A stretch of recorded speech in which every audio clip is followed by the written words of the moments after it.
जय श्री कृष्णा। प्रिय भक्तों, अक्षय तृतीया की ढेरों शुभकामनाएं। पुरानी काल की ऐसी कई कथाएं हैं जो आज भी हमें जीवन का सही मार्ग दिखाती हैं।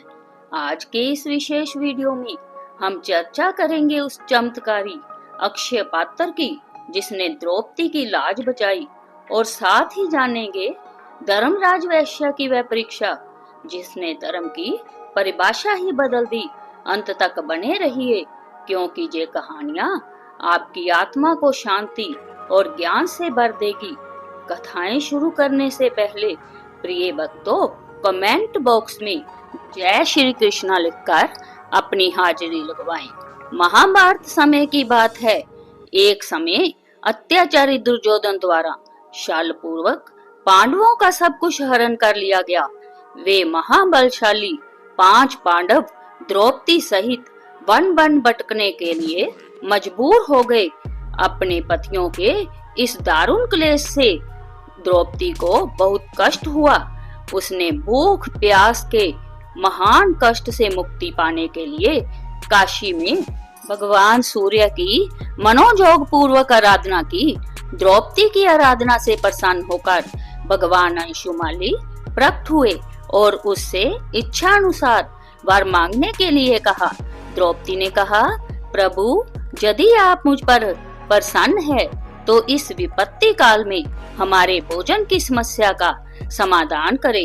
भगवान सूर्य ने द्रौपदी को कड़छी और ढक्कन के साथ एक पात्र दिया और कहा, महाभागे, जब तक तुम भोजन नहीं करोगी तब तक जितने भी भोजनार्थी तुम्हारे पास आएंगे सब के सब इस अक्षय पात्र में बने भोजन से तृप्त हो जाएंगे।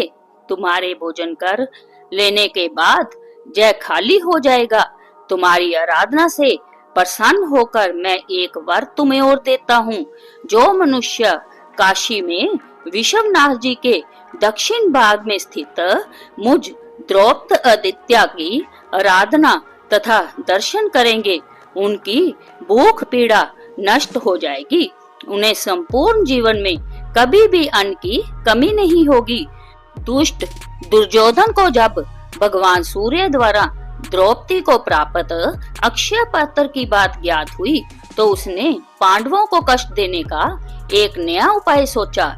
एक दिन उसने अपने जहां पधारे दुर्वासा ऋषि की भक्ति पूर्वक नाना उपचारों से सेवा की। दुर्वासा जी ने प्रसन्न होकर उससे वर मांगने के लिए कहा। दुर्योधन ने कहा, प्रभु, मुझे कुछ नहीं चाहिए। यदि आप मुझ पर प्रसन्न हैं तो जैसे आपने मुझे सेवा का अवसर दिया है वैसे ही पांडवों को भी दे, लेकिन आप वहां भोजन करने के लिए तब जाएं जब द्रौपदी भोजन कर चुकी हो। दुर्वासा ने एवं अस्तु कहकर उसकी विनती स्वीकार कर ली। वह एक दिन पांडवों के पास गए और कहा कि अभी मैं स्नान करके आता हूँ। आज अपने 10,000 शिष्यों के साथ मैं तुम्हारे जहाँ भोजन करूँगा। पांडवों के साथ द्रौपदी चिंता में पड़ गई क्योंकि वह भोजन कर चुकी थी। इस संकट से मुक्ति के लिए उसने सूर्य रूप भगवान श्री कृष्ण से प्रार्थना की। भगवान श्री कृष्ण ने समय पर पहुंचकर तथा पात्र में बचा हुआ शाक का एक पत्ता खाकर सारे ब्रह्मांड को तृप्त कर दिया और दुर्वासा के कोप से पांडवों की रक्षा की। इस कहानी से पता चलता है कि कैसे भगवान कृष्ण ने द्रौपदी की श्रद्धा और एक छोटे से शाक के पत्ते से पांडवों और दुर्वासा ऋषि की भूख शांत की थी। जैसे द्रौपदी के अक्षय पात्र ने भगवान की कृपा से असंभव को संभव कर दिया, वैसे ही कलयुग में धर्मराज वैश्य की कहानी हमें सिखाती है कि निस्वार्थ भाव से किया गया दान कभी खाली नहीं जाता। तो आइए सुनते हैं धर्मराज वैश्य की वह कथा जो हमें दान का असली महत्व बताती है। प्राचीन काल में एक धर्मदास नामक वैश्य था। धर्मदास अपने परिवार के साथ एक छोटे से गांव में रहता था। वह बहुत ही गरीब था। वह हमेशा अपने परिवार के भरण पोषण के लिए चिंतित रहता था। उसके परिवार में कई सदस्य थे। धर्मदास बहुत धार्मिक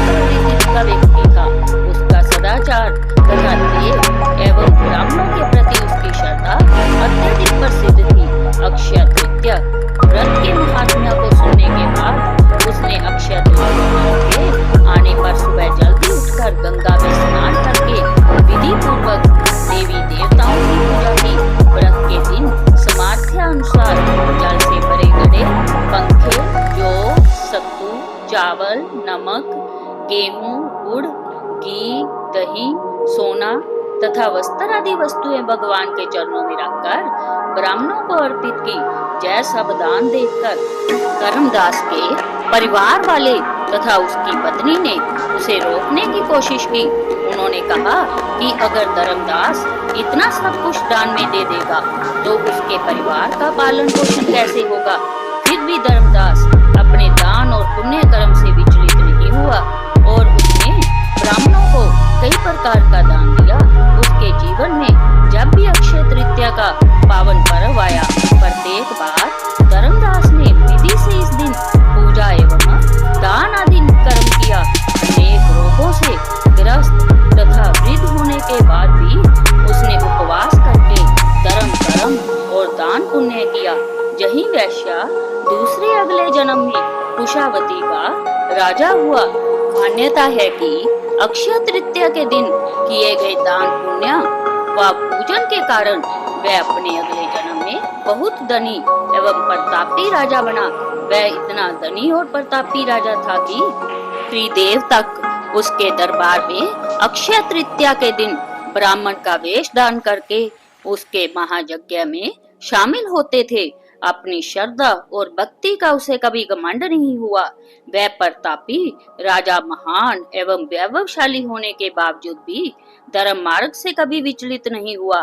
माना जाता है कि यही राजा आगे के जन्मों में भारत के प्रसिद्ध सम्राट चंद्रगुप्त के रूप में पैदा हुए थे।